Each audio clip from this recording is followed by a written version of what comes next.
Hi, everyone. Thanks for coming. Thanks, guys, for being here. So you're probably wondering a little bit about why we have these three very disparate companies on stage together. And the reason is because they're all really invested in a very big challenge, which is to disrupt not old line, clueless industrial legacy companies, but to try to invest some of the more modern and even very powerful technology companies. So very, very quickly, we have Sam from Adyen, which is a payment processor.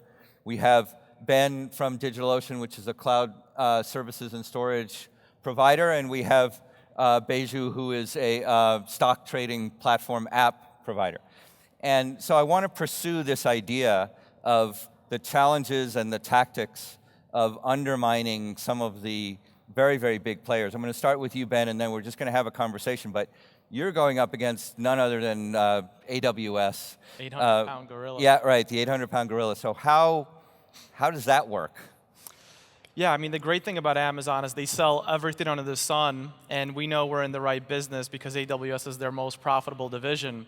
But for us, what we recognized over time is that Amazon focuses on the enterprise segment, and in their strength lies a counter-opposite weakness. And so if you're a developer, if you're a startup, if you're a SaaS company that's coming to scale and coming to market, that's really where we focus on the user first, on design, on user experience. These are things that are not very common in our industry, which for the most part is highly complex and technical infrastructure.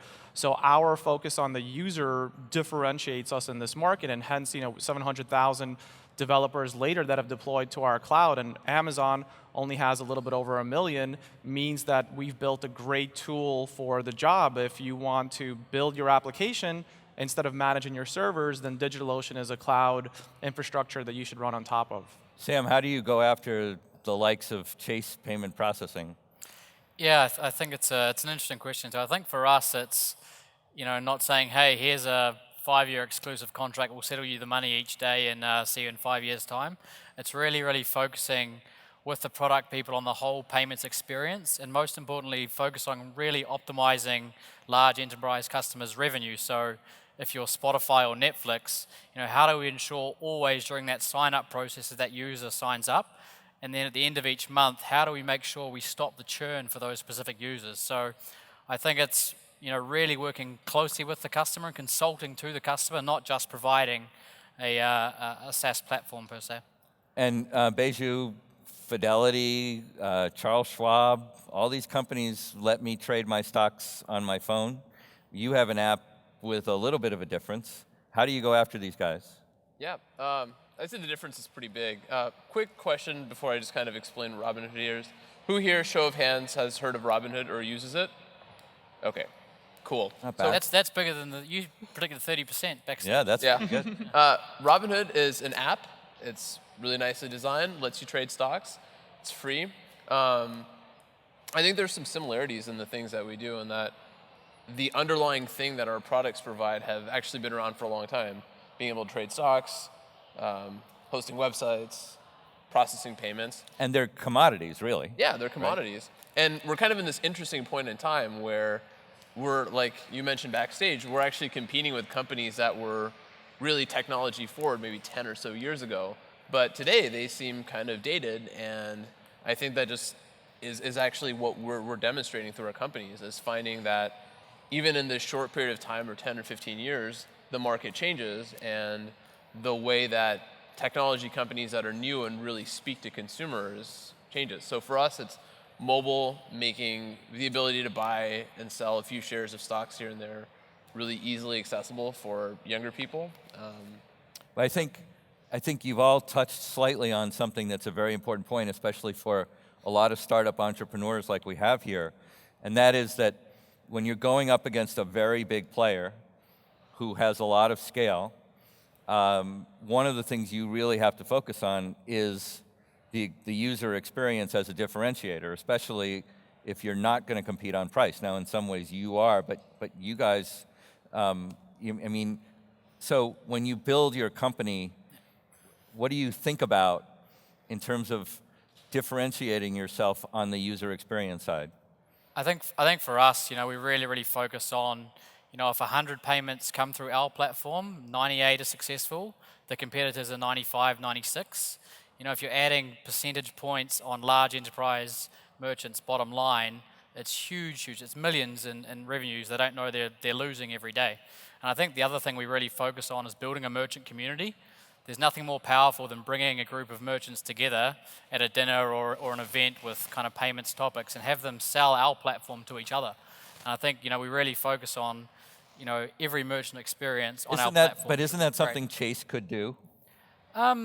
Yeah, they definitely could do it. I'm not sure if it's always a positive conversation. I mean, I'm not privy to those kind of dinners, but I think for us, when you get, the feedback we get and having our customers sell to prospects themselves, I think is a nice way to go about it.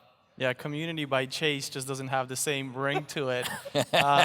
What I would say is, there's the broader theme of just marketing in general. Sometimes that's often neglected in the tech industry because you're focused on the engineering, the hardware, the actual product that you're building, and that's certainly the case with our competitors. But I think taking it to a macro level, I was just reading this article about even Intel and laying off 11,000 people from their workforce, and the article was making the statement around, hey, Intel, don't forget about your marketing prowess. That's what really made you successful in the late 90s. And so even though they had the best chip in the market, the way that they actually won the consumer is with that branded Intel inside, something that we've all kind of forgotten. And today Intel is having a real crisis in terms of processors are no longer the primary thing that they're selling. Mobile phones are taking over, and they don't have a great mobile chip.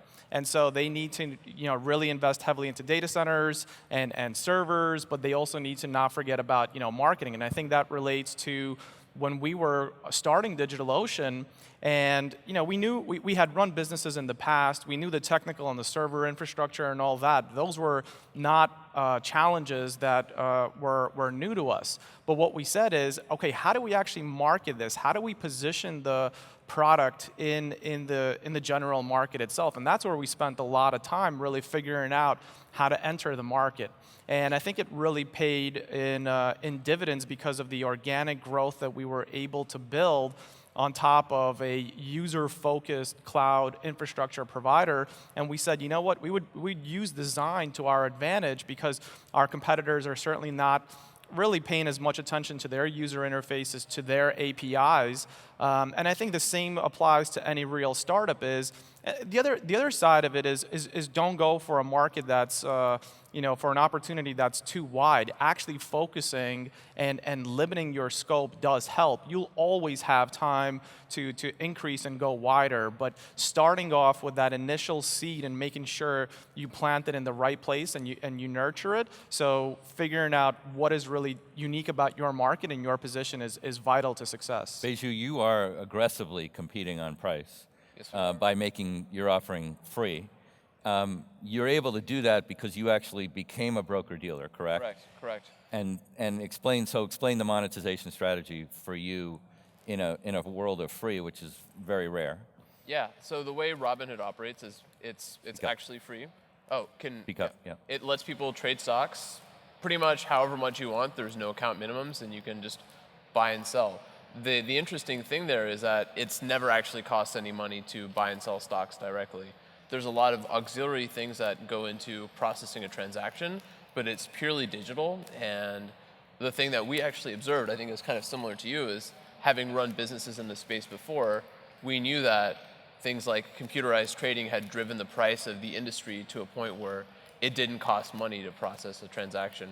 So for us, the focus was on figuring out if we could offer a service like access to public markets for free, what was the audience for this, and how could we build a product that spoke to our users very directly?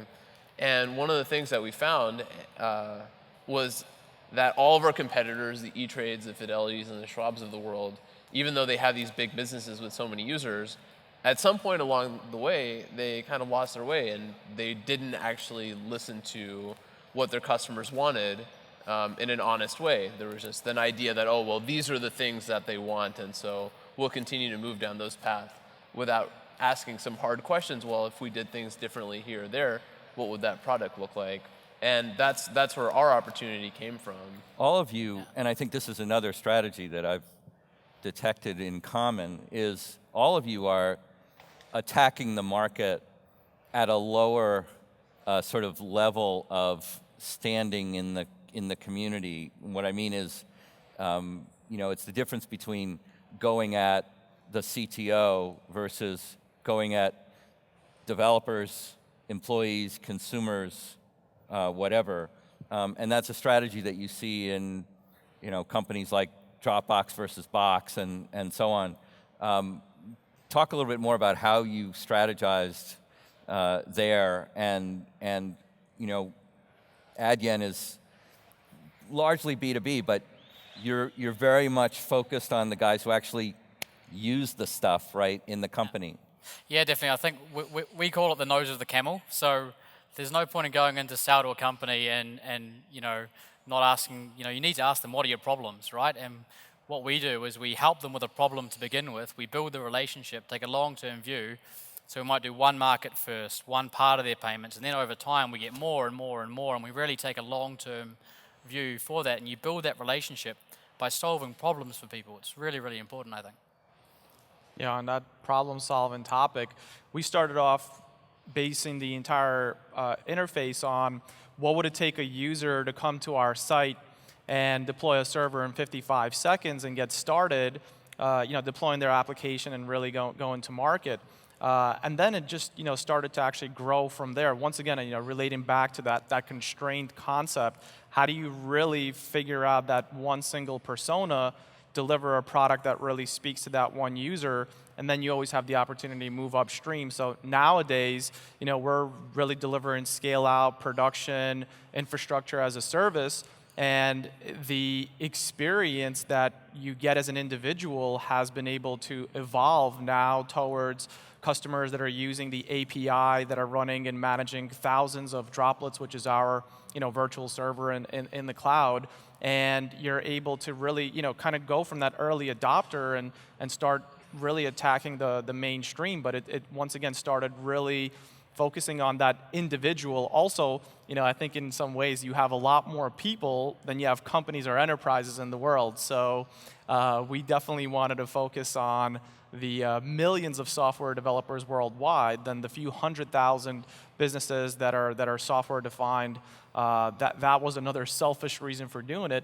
And the best part nowadays is we have organic customer acquisition, because these people love to share. A company isn't necessarily going to promote on their social feed another service. But as an individual developer, you're definitely willing to share and say, hey, this works for me, why don't you try it out? Is a big part of your marketing just sort of peer-to-peer users? Yeah, Robinhood has grown entirely by word of mouth. Yeah. So we haven't done any paid advertising. Yeah. So I think a big question that's sort of still the elephant in the room is, it would seem to me you're taking advantage of some inefficiencies in the market, and you can get to a certain scale before Amazon says, sorry, but we're just going to crush you like a bug now, or Chase or E-Trade or whatever.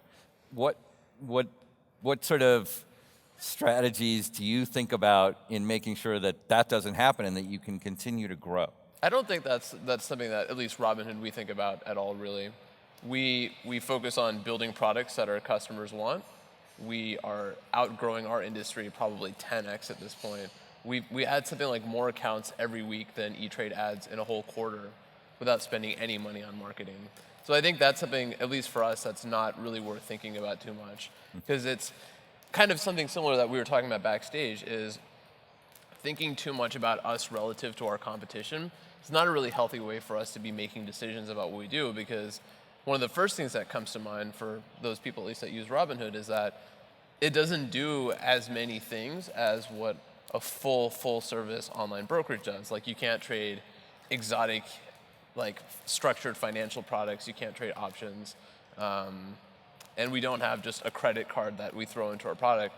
But the thing that we do really well. We actually do it better than anyone else. And so focusing on doing fewer things and doing them really well gives us an opportunity to get to the point that we have a substantial user base. And at that point, most of the bigger companies tend to wait to see that you're legit before they do too much. How about you? Yeah, I think we're already there. I mean, our customers, the likes of Netflix, Spotify, and Uber. For us, it's now how do we take more market share? So we're now heavily pushing into the omni-channel, so the point of sale space. I see. As well. So our platform is the only platform, global platform that you can. So process. you're at a point of needing to grow horizontally a little bit in order. Yep. To Yeah. continue. Definitely. So more heavily pushing into the retail space to where if you look at the volume in the world, there's still 75 to 80% still done in store. So. Yep. Yeah.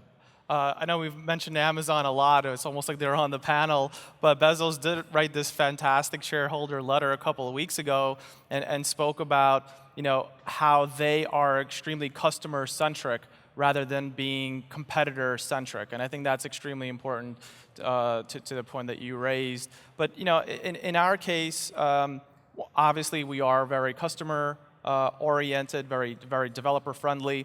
But the other factor is, it's very hard for someone to move down market. So I think it would be unwise for Amazon with its focus on the enterprise, which would represent, let's call it 90% of public cloud computing, to then take a step into our world around developers and startups and SaaS, kind of earlier stage SaaS companies for such a tiny share of the market. Now, in the innovator's dilemma curve, we actually have the advantage because we're seen as, or our customers are the early adopters, and as our platform grows, as our technology gets better, we can actually move upstream towards the enterprise. Not that we ever really want to service that segment, but to your point, we do have developers at these large-scale enterprises that are using DigitalOcean for certain use cases. Sam, what keeps you up at night? What keeps me up at night? Yeah. That's a good question. The main thing that keeps me up is how do we keep the culture of our company how it's been for the last 9 years? How do we scale out the people? I'm supremely confident in scaling out our technology all around the world because the team we have is phenomenal. But it's more, the last 150 people we've hired, how do we bring them into the company, make them understand what we're about, what our values are? So we've created a formula, the Adyen formula, which we explain to people what are the key things within the organization, what's important, how to treat customers, how to communicate to each other, how to make decisions. And I think for any company who's adding, hundreds of employees a year, that has to be the key focus. Otherwise, it can be You guys agree? Yeah. Is that sort of the number one thing? Yeah, I mean, we have 400, I'm sorry, not 400, what am I talking about? 250, yeah, you have 400. Soon. It's an issue, I think, onboarding all those people and making the right hires is extremely important. I worry a little bit about execution, right? It's like, the co-founders played such a heavy role in the business. How do you operationalize and empower teams to go ahead and continue to innovate and continue to be as user-centric? So Okay. that's a challenge. We got to stop there. Thank you, guys. Thanks to these three. Thank you very much. Thank you.